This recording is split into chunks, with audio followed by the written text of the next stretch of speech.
Gautam Adani Asia के सबसे richest man है नहीं बल्कि थे। अब वे इस लिस्ट से खिसक कर तीसरे स्थान पर आ चुके हैं और मुकेश अंबानी एक बार फिर एशिया के सबसे रिचेस्ट मैन बन चुके हैं। वहीं अदानी विश्व में भी टॉप 20 रिचेस्ट मैन की लिस्ट से बाहर होकर 21वें स्थान पर आ चुके हैं। अदानी 24 जनवरी 2023 तक एशिया के सबसे अमीर व्यक्ति थे, लेकिन 24 जनवरी को ऐसा क्या हुआ कि एक ही झटके में इनको $65 बिलियन का नुकसान हो गया। हिंडनबर्ग रिसर्च नाम की एक कंपनी ने एक रिपोर्ट जारी की, जिसकी वजह से इन्हें $65 बिलियन का नुकसान उठाना पड़ा। आखिर क्या था उस रिपोर्ट में जिसकी वजह से अदानी को इतना बड़ा नुकसान उठाना पड़ा? हिंडनबर्ग रिसर्च की रिपोर्ट में यह कहा गया कि अडानी ने शेयर मार्केट में गलत तरीके से पैसों की हेरफेर की है, और रिसर्च में यह भी कहा गया कि इन्होंने अपने शेयर को ओवर वैल्यूड बनाया व कई बार इन्होंने अपनी मर्जी के हिसाब से अपने शेयर की वैल्यू को बढ़ाया। व कंपनी में कुछ लोग ऐसे भी हैं जो पहले से ही बहुत सारे फ्रॉड में इन्वॉल्व रह चुके हैं। क्या है हिडनबर्ग की पूरी कहानी और कौन है इसके संस्थापक, इसके बारे में हम डिटेल से बात करेंगे। लेकिन इससे पहले मैं आपको गौतम अडानी का शॉर्ट में परिचय दे देता हूँ।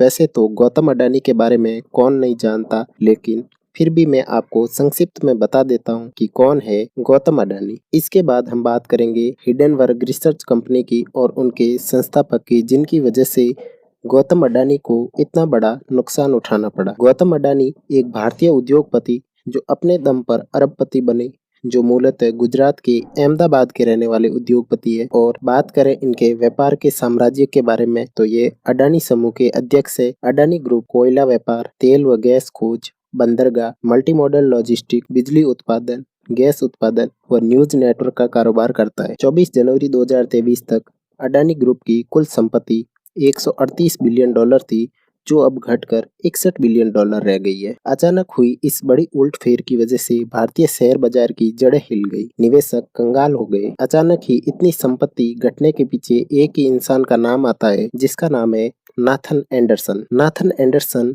यह एक अमेरिकी फर्म हिंडन रिसर्च के संस्थापक है, जिन्होंने कनेक्टिकट यूनिवर्सिटी से इंटरनेशनल बिजनेस में ग्रेजुएशन किया। साल 2017 से पहले ये एक फाइनेंशियल रिसर्च कंपनी में काम किया करते थे, जहां से इन्हें शेयर बाजार की बारीकियों के बारे में और शेयर बाजार में बड़े पूंजीपतियों द्वारा की जाने वाली गड़बड़ियों का पता चला। साल 2017 में उन्होंने खुद की एक कंपनी बनाई, जिसका नाम रखा गया हिंडनबर्ग रिसर्च। हिंडनबर्ग रिसर्च यह नाम एक जर्मन एयरशिप के नाम पर रखा गया, जो दुर्घटनाग्रस्त हो गई थी और उसमें 35 लोगों की जान चली गई। उसी के आधार पर इन्होंने इस कंपनी का नाम हिंडनबर्ग रखा, जिसका मुख्य उद्देश्य है कि मैन मेड डिजास्टर को पब्लिक के सामने लाना व उन्हें फ्रॉड से बचाना। इस कंपनी का काम फाइनेंशियल रिसर्च व शेयर मार्केट की गड़बड़ियों पर रिसर्च करना है। यह कंपनी पता लगाती है कि शेयर मार्केट में पैसे की गड़बड़ी किस तरह से हो रही है। इससे पहले भी यह फर्म अब तक 17 कंपनियों पर रिपोर्ट जारी कर चुकी है, जिसमें से सबसे चर्चित जो कंपनी का नाम था वो थी निकोला, जो एक इलेक्ट्रिक ट्रक बनाने वाली कंपनी थी। इस कंपनी की रिपोर्ट के आधार पर निकोला को $124 मिलियन का फाइन भरना पड़ा था। जब भी यह फर्म कोई रिपोर्ट जारी करती है तो उसका असर दुनिया भर के शेयर बाजार में भी देखने को मिलता है। इस फर्म को अपनी रिपोर्ट पर इतना भरोसा होता है कि यह जिस कंपनी पर रिपोर्ट जारी करते हैं उस कंपनी में शॉर्ट सेलिंग इन्वेस्टमेंट करते हैं। अब आपके मन में सवाल होगा कि शॉर्ट सेलिंग इन्वेस्टमेंट क्या है? शॉर्ट सेलिंग इन्वेस्टमेंट का मतलब है कि जब भी कोई आदमी शेयर मार्केट में किसी कंपनी पर इन्वेस्टमेंट करता है तो वो इसी उम्मीद से करता है कंपनी का ग्राफ ऊपर जाएगा और उसे मुनाफा होगा। लेकिन शॉर्ट सेलिंग में ऐसा नहीं होता है। शॉर्ट सेलिंग में आपको मुनाफा तभी होगा जब कंपनी के शेयर की प्राइस नीचे जाएगी। इसमें बहुत ज्यादा रिस्क होता है।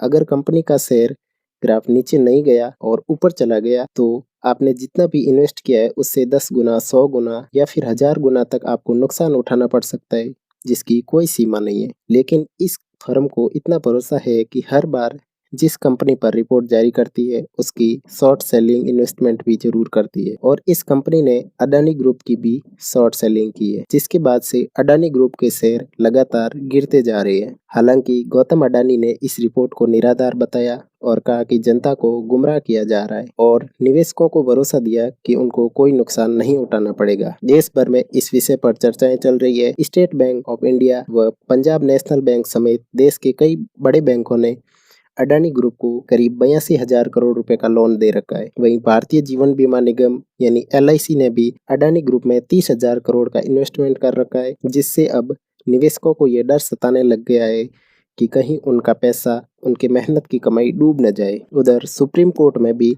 हिंडनबर्ग कंपनी के खिलाफ याचिका दायर की गई है। याचिका में कहा गया है कि नाथन एंडरसन के खिलाफ जांच करके निवेशकों को मुआवजा दिलाया जाए। उधर भारतीय संसद में भी इस मुद्दे पर जोरदार हंगामा चल रहा है। अडानी ग्रुप को लेकर भारतीय राजनीति में जबरदस्त माहौल गरमाया हुआ है। इस विषय पर आपकी क्या राय है, कमेंट करके जरूर बताना। वीडियो को लाइक और चैनल को सब्सक्राइब करना मत भूलना।